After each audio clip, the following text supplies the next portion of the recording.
I'll tell you about the time that a ghost walked through me. So I don't actually believe in ghosts, but this thing happened that cannot be denied. So I was working in a flat roofed estate pub in a really rough part of town. This was not in Leeds, this was in my hometown, which is Hinckley in Leicestershire. Vice magazine named I think the bleakest place in Britain in an 8-page article about how awful it was. Anyway, this was one of the more awful parts because it was in an estate. It wasn't a rough estate actually. It was kind of a new build estate, but it was still a very rough flat roof pub.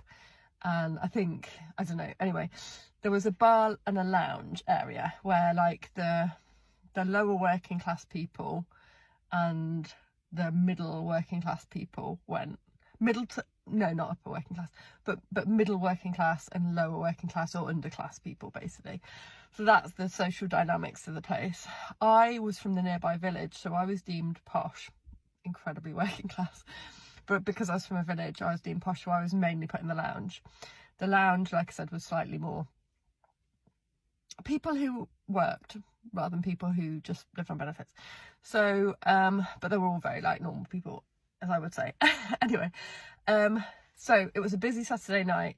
The pub landlord and the pub landlady had been there for a few years. They're originally from Southampton. He was a cook in the Navy, and then in their later life, they must have been in their mid-50s, late 50s actually, they went to run this pub. God knows why they ended up there.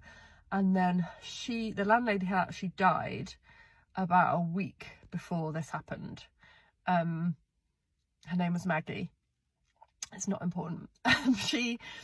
So I was serving, it was a busy Saturday night, and the way that the bar was, there was a very, very heavy door at one end of the bar, and then there was the bar, and then it went into the kitchen, and when it went in, the bar for the lounge bit, and then it went into the kitchen and the glass wash area, and then it went through into the bar for the bar.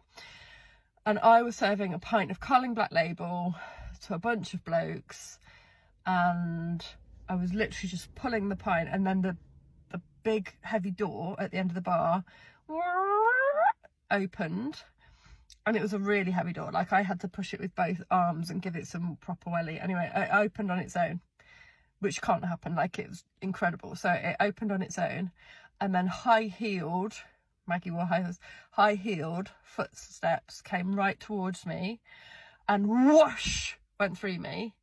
Literally, that's all I can describe it as, is a big whoosh. They whoosh went through me. And all I know is that every single cell in my body sort of freaked out. And it went through every single cell in my body, and then went back out the other side through to the glass wash area.